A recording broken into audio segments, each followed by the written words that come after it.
Hello and welcome to my channel if you are new, and welcome back if you're not. Today I wanted to share my personal journey of how I came to Law of Assumption, how I moved through those initial first challenging parts of this process, and then how I developed my faith in these amazing teachings. So stick around.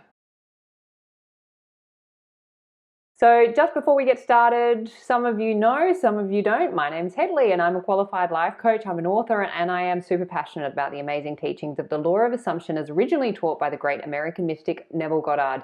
It is the stories that we tell that create our reality. So if you want to change any part of your life, then you need to know how to change the story in consciousness. And if you want to create the most amazing life, then you need to know how to tell the most amazing stories. And that's where these teachings can help. And that is why I am here. I want to help you to tell much better stories, because since I've been telling myself much better stories, my life is so much better, and that's what I want for all of you. If you would like support with anything that I speak about in any of my videos in relation to Law of Assumption, you will find my coaching options at my website, youaretheone.com.au. All right, let's get going. So today I am going to share with you my personal journey of how I came into the Law of Assumption, the challenges that I was faced with when I came into these teachings, and then how I developed my faith. And it was such a great question. Thank you so much, Gria, and hello to you, and thank you for all of your comments and your engagement, which I really appreciate. I have been very conscious to not share the stories that I've revised from my past, because obviously I've had some unfavorable stories in my past, like many of us, and I've done a lot of revision and I'm constantly working on those stories in terms of creating new memories so that my brain is convinced of the new story. Because when we revise old unfavorable stories, what we're doing is we're changing the consciousness, and consciousness is the cause of reality, and reality has to reflect back the state of consciousness which is active in us.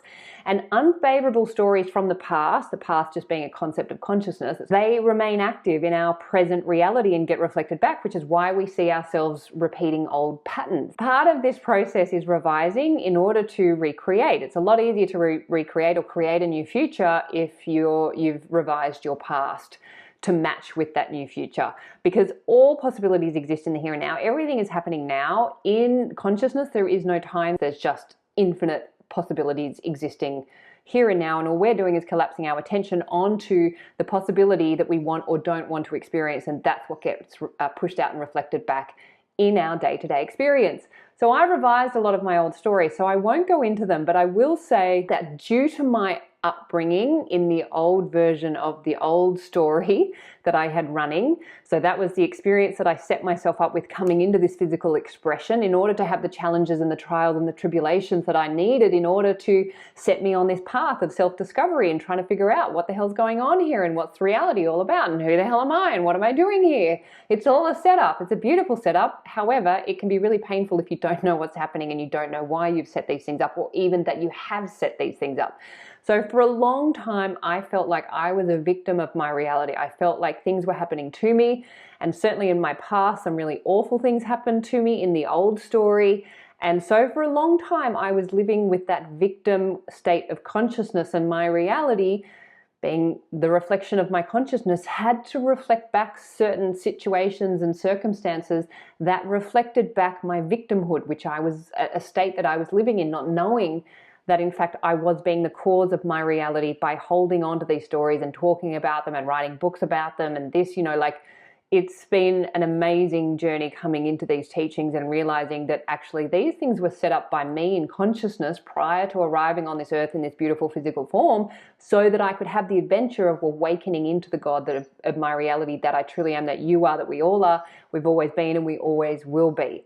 So I had some challenges, like many of you, like pretty much everyone, and I was victim to those challenges for a really long time. I first came to these teachings when I was in my late teens and very much on my search for answers to my many questions that I had about reality by reading one of Dr. Wayne's book called Wishes Fulfilled. And Dr. Wayne, who is a very popular spiritual teacher, he died several years ago, he credited Neville Goddard as his spiritual mentor and kind of dedicated this book, Wishes Fulfilled, to Neville and his teachings of the Law of Assumption. So I read that in my late teens, but that just kind of went over my head. And it wasn't until a year and a half ago when I found myself involved with this guy. I met this guy and found myself involved in a very familiar pattern that I have been used to in terms of intimate relationships. And pretty much as soon as I met this guy, I felt the pattern, I felt the story, I felt the familiar shit. And it had been, you know, decades of working with this pattern and going to therapy and doing courses and reading books. And, you know, I felt this pattern come up again, and I just thought, I can't do this again. And it was within a week of being with this person that I went looking for answers, and I came across Neville Goddard's teachings, and something just clicked for me where I had to listen. And suddenly I started like reading and listening to everything that I could possibly find on the law of assumption. So this was about 1.5 years ago and this guy was still on the scene as I was studying these teachings and kind of getting a sense of them. And I initially felt this amazing sense of excitement, like, hang on a second, oh my God, I'm not victim to my reality, and I'm not victim to this, and this pattern doesn't have to be this way, and I can recreate this guy, and I can recreate my relationships, and I can have a completely different experience. So I was really excited in the beginning. I went to work. I was like, I'm going to change this guy, and I'm going to like manifest him into my ideal guy and all of this. And what was really interesting was after that initial period, everything just turned to shit, like really badly. Like I was in a serious purge of emotional and physical, and I mean, I just couldn't keep my shit together. I was crying. I was getting into arguments with people. It was really weird because it's just not the life that I live. Like I'm a pretty chill person most of the time. I certainly have my moments, as we all do, but like this was really out of character for me, and I just was like, what is going on? I stuck with it because I was thinking, what's the alternative at this point? Either I keep running with the same story, or I put my faith in this, which is telling me to live more in my imagination than my reality and what reality is showing me, long enough for my reality to catch up to this new story. But of course, I hadn't had any evidence. So part of the process of developing my faith was really out of desperation. I felt like I'd done everything that I could to change this pattern in my relationships. Nothing had worked, nothing had stuck long enough. And here I was being asked to write a new story and create a new assumption about myself and about men and about relationships, and hold on to that new story long enough for my reality to catch up. So I was doing that off the back of no evidence. I really didn't have anything else to go on other than the fact there was just the alternative of just falling back into the old shitty story and just experiencing more of the same. So that was where I started from, and I just stuck with listening to these teachings over and over again. I listened to the Complete Reader, I don't know how many times. Every time I finished the Complete Reader, which is a collection of all of Neville's books in one, I think there's like 10 books in there. As soon as I finished listening to that on Audible, I went back to the beginning and I just started again. And because I live in regional New South Wales, so I do a lot of driving. So I was in the car quite a lot, just listening to the book over and over and over. I was also reading it as well. And then I was listening to Neville's lectures, and I was just like completely immersing myself in these teachings, and then I was working on my self-concept. And what started to happen was with this guy actually started to dissolve and just kind of disappear from my reality, which at first was super painful because I'd been doing all this work on him, but I realized that I had been focusing on him, so all of his focus was on him, meaning I was not focused on myself, so he had to reflect back my lack of focus on myself. So he was not focusing on me at all, and he eventually disappeared. And then of course I learned that that's what I do to myself. I avoid myself and I disappear on myself.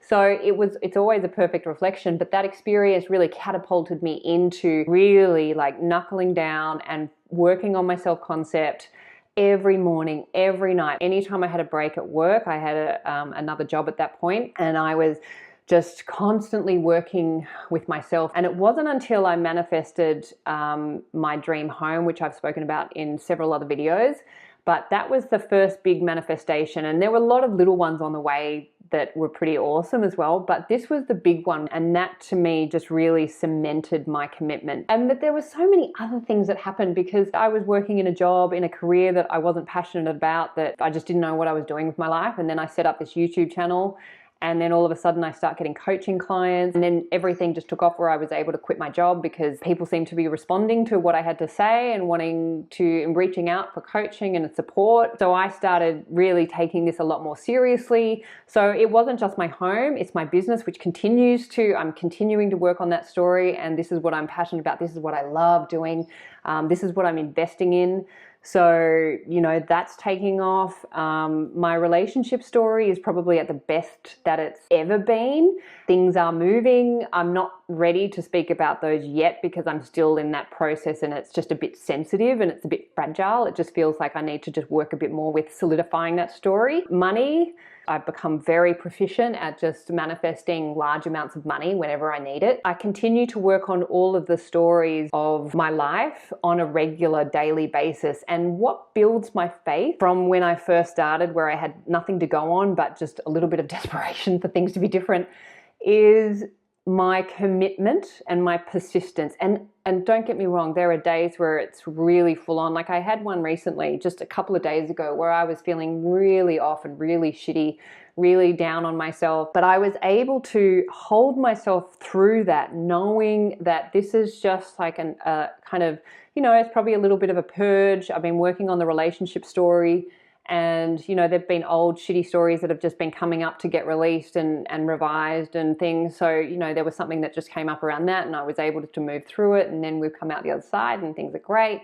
So it is a process. It's a daily process. It's a practice. It's a daily practice. For me, and I know that there's so many different options for people, but for me, the Law of Assumption and Neville Goddard's teachings are complete.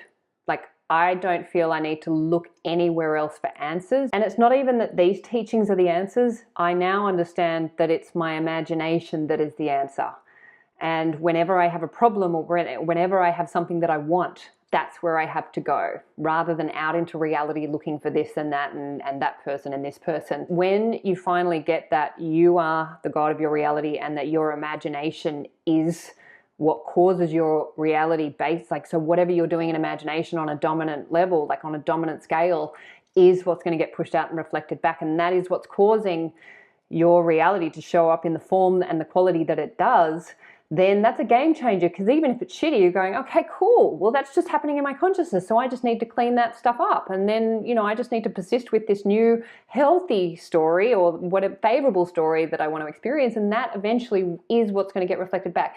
And because I've been so committed to this for such a long time now, and I'm seeing this happening on a regular daily basis, and all areas of my life have been up-leveled in such amazing ways, like my faith gets stronger and stronger. So certainly if you're coming into these teachings, there is a period of time where you are running on blind faith, where you haven't yet built up the bank account of manifestations to kind of fall back on or to build that faith. But as you stick with these teachings and can stick with yourself essentially and continue to apply them every single day, and then, pick yourself up on the days where you fall off or you have a bad one and keep coming back, you will find it gets easier and easier and easier and easier. For me now, knowing that everything and anything is possible and that all I have to do is to work out what I want, really get clear on that, clarify it, and then go into my imagination and assume a scene, create a scene that implies I already have it, and use my spiritual senses to make it real, so real that it convinces my brain that it is real, and then just go, okay, it's done, and then just get on with my life.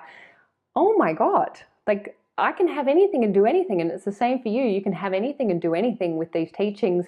And so it's really just a case of sticking with it. That has been my journey, and I'm now here and I'm on this path, and I love making these videos, and I love doing the coaching, and I love helping people to tell better stories. And because I've always been a storyteller, I think that's why these teachings resonate with me so much, because I've always loved stories. I just didn't realize the importance of telling the good ones. I want to experience a brand new future, and I want to take it to a whole other level. I want to just see how far can we take this? What's possible? Anything's possible. Let's expand our version of what is possible and just play in this amazing experience of physicality as the gods and creators of our reality. So yeah, that's pretty much my story. Please remember, you are the creators of your reality. You are the superstar of your show. You are the producer, the writer, the director, and the actor in your movie. What you assume to be true will be so. So assume the best for you, assume the best for everyone in your movie too, and you will have an amazing life. And this is my wish, my vision, and my prayer for you. If you would like any support with telling a better story, you can find me at youaretheone.com.au. If you'd like to subscribe to my channel, please do. I would love to have you, and I'll look forward to seeing you next time. Thanks. Bye.